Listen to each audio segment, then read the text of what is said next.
Ambati silks Kanchipuram sorry store now in Vijayawada. Exclusive పట్టు saris, సల్వాస్ and lehengas.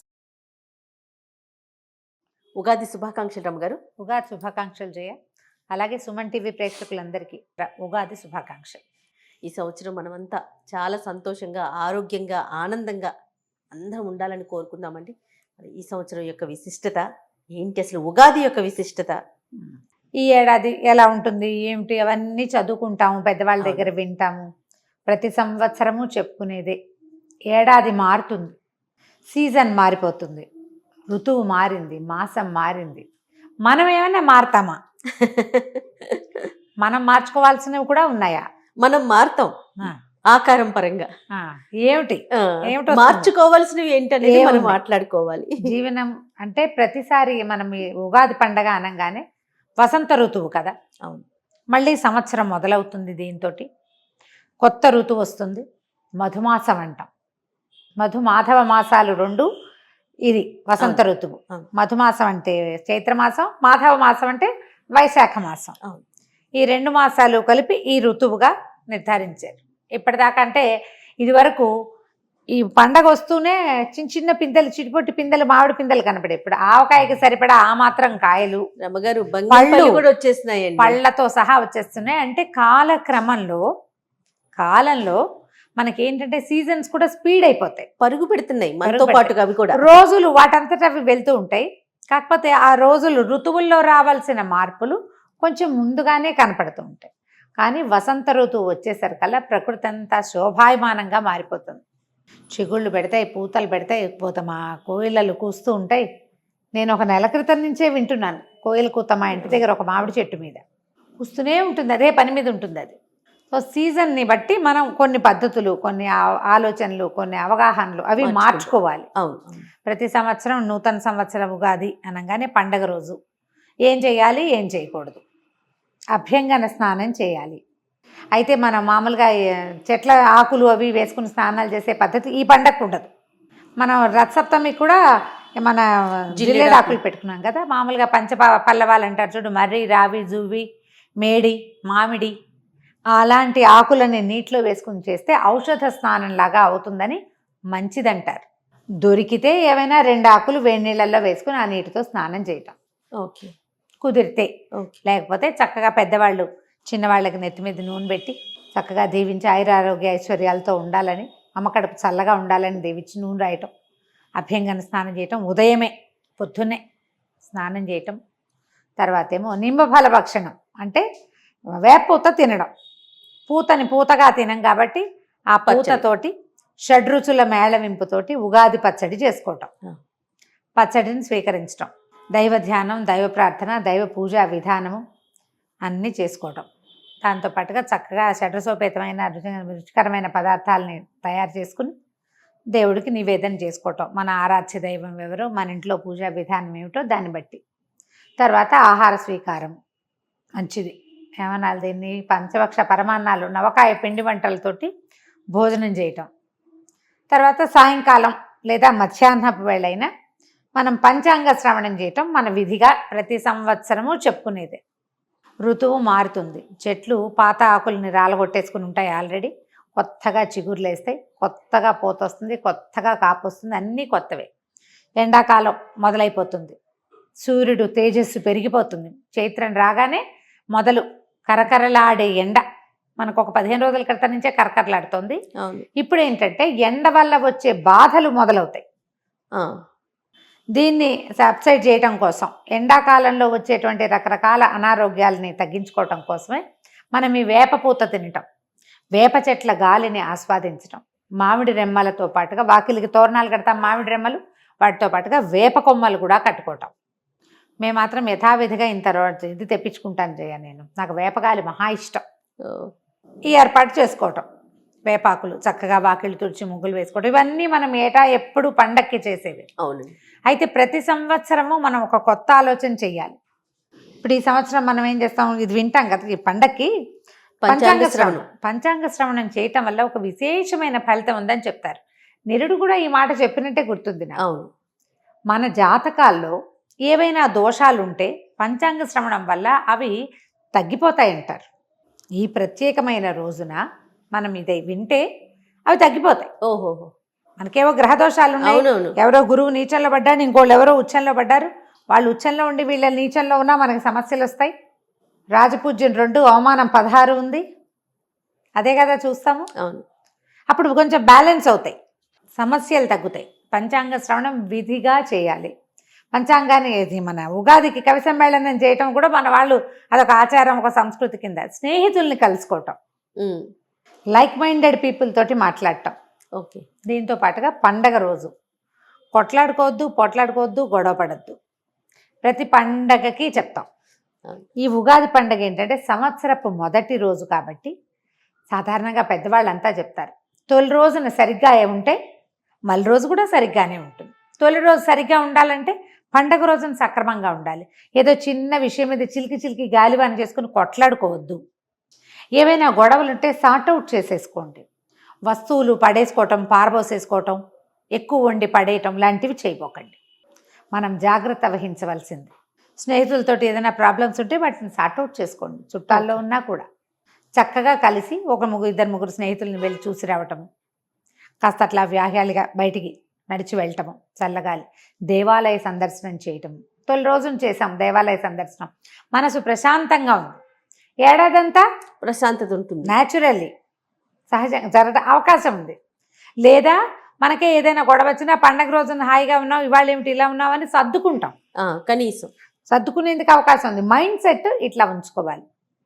ఈ చెట్లు ఎలాగైతే కొత్తగా చిగురులేసి మళ్ళీ పూయటానికి కాయడానికి సిద్ధపడతాయో అలాగే మనం చేసిన తప్పులు ఏమైనా ఉంటే వాటిని వెనక్కి వదిలేసి మళ్ళీ జీవనారంభానికి చూసుకోవాలి. మనకు ప్రకృతి అదే కదా చూపిస్తుంది.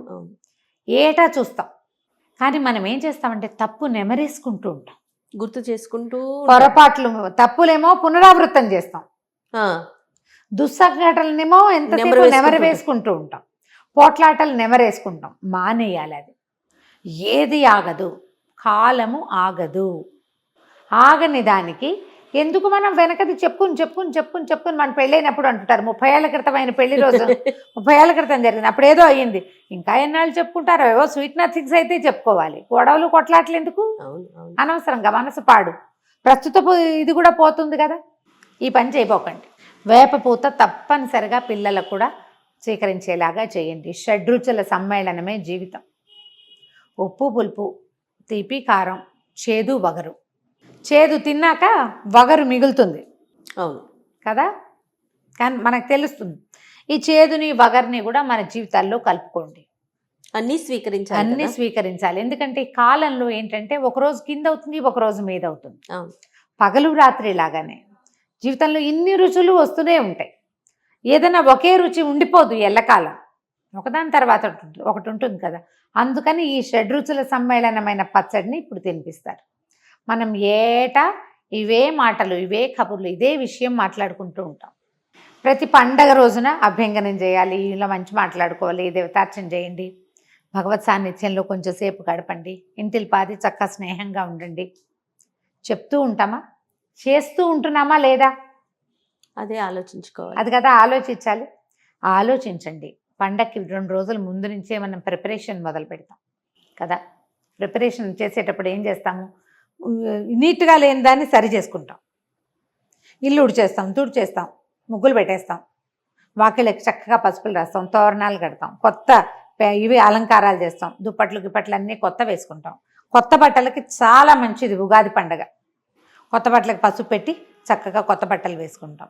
ఇవన్నీ కొత్తవి చేస్తున్నాం కదా, ఇవన్నీ బాగు చేస్తున్నాం కదా. మానవ సంబంధాలు కూడా బాగు చేసుకోవద్దు. ఖచ్చితంగా పాత కక్షలు, కార్పణ్యాలు, గొడవలు అన్నీ వదిలేసి మళ్ళీ ఫ్రెష్ స్టార్ట్. అంతే. నేను ఒకటే స్టార్ట్ చేస్తే సరిపోతుందంటే లేదు, వాళ్ళకు కూడా చెప్పండి. అందరికీ ఇదే మాట. అంతే కదా. పోనీ అడిగేదో మన వైపు నుంచి వేద్దాం. అదే అంతే కదా. మనం స్టార్ట్ చేస్తే ఆటోమేటిక్గా తొలెడుగు మనం వేస్తే మలెడుగు ఎక్కడో చోట పడుతుంది. చేయాలిగా, ఖచ్చితంగా చేయాలండి. ఇలా ఆలోచించాలి. ఇప్పుడు మనకి ఇప్పుడు మన వైపే కాకుండా నార్త్ ఇండియాలో కూడా అంటే రాముడు తిరిగి వచ్చిన రోజని భావిస్తారు వాళ్ళు.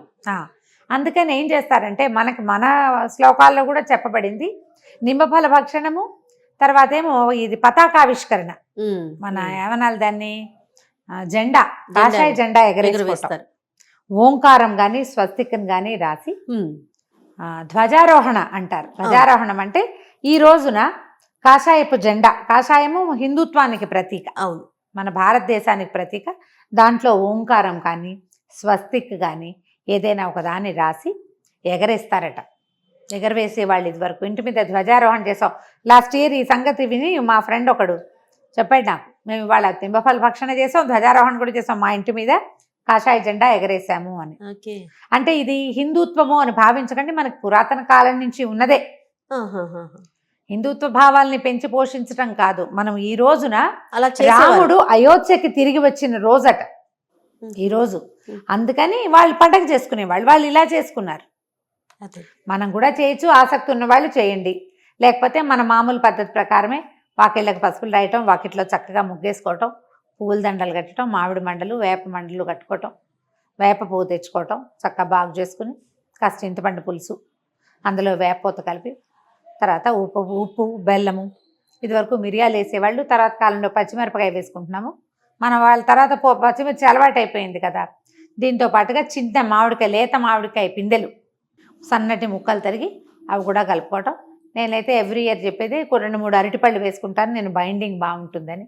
ఎవరెవరి అలవాటు బట్టి కొన్ని చోట్లేమో దాన్ని ఏమంటారు పుట్నాల పప్పు వేస్తారు, చెరుకు ముక్కలు వేసుకుంటారు, దానిమ్మ గింజలు వేస్తారు, జామ పళ్ళ ముక్కలు వేస్తారు. మీ ప్రాంతపు ఆచారాలు పద్ధతుల ప్రకారం వేప పూత వేసినటువంటి ఉగాది పచ్చడిని స్వీకరించండి. గొడవలు లేని ఉగాది పండగ, ఆరోగ్యాన్ని కలిగిన ఉగాది పండగ మన సొంతం కావాలి అనుకోండి. పండగ బాగుంటే ప్రతిరోజు పండగగానే ఉంటుంది. పైగా ఇటీవల కాలంలో ఏంటంటే మనకు కొన్ని ఏళ్లుగా న్యూ ఇయర్ January 1st ఇచ్చిన ప్రాధాన్యత మనం ఉగాది పండగకి ఇవ్వటం లేదు. పిల్లల్లో కొంచెం ఉత్సాహం తగ్గుతుంది. ఉత్సాహం పెద్దవాళ్ళు మనం చేయకపోబట్టే కదా ఇంట్లో పిల్లలకి తెలియకపోవటం. అందుకని ఇది మన దేశపు పండుగ, మన పండుగ. పైగా December 31st January 1st వెదర్లో వచ్చే డిఫరెన్స్ ఏం లేదు. అవును, డిసెంబరు జనవరి పేర్లు మారుతాయి, ముందు రోజు చలే మర్నాడు చలే. మనకి చూడండి మా ఫాల్గుణ మాసం చైత్ర మాసానికి ఎంత డిఫరెన్స్ వచ్చేస్తుందో. అవునండి, డ్రాస్టిక్ చేంజ్ కనిపిస్తుంది, విపరీతమైన మార్పు కనిపిస్తుంది. పండగ వెళ్ళిన 3వ రోజు నుంచి కాలడం మొదలు పెడుతుంది. మనకి వెదర్లో వచ్చే మార్పుని తెలుసుకోవాలి. పైగా ఇప్పుడు ఎండాకాలం ఏంటంటే మనకి ఎండ వల్ల వచ్చేటువంటి బాధలు ఎక్కువ వస్తాయి, ఆట్లమ్మలు, పొంగులు, అలాంటి జ్వరాలు వస్తాయి, స్కిన్ ప్రాబ్లమ్స్ వస్తాయి. దానికి వేపపూత మందుగా పనిచేస్తుంది. వేపపూతని అమృతంగా భావించాలి. చక్కగా మంచి ఎండిన వేపపూతను సేకరించుకోండి, అట్టి పెట్టుకోండి. సంవత్సరంలో కొన్ని నెలలు బాగా వర్షాలు తగ్గి చలి ముదిరేదాకా కూడా నెలకోసారి తినచ్చు. ఈ సీజన్లోనే వేపపూత దొరుకుతుంది కాబట్టి పూతను సేకరించి పక్కన పెట్టుకోండి. వేపపూత సేకరించడం, దాన్ని వేయించుకుని ఎలా తింటామో కావాలంటే మనం కిచెన్లో ఒకసారి చూపిద్దాం. తప్పకుండా అండి, పండగలో భాగంగా దాన్ని కూడా తీసుకుంటాం.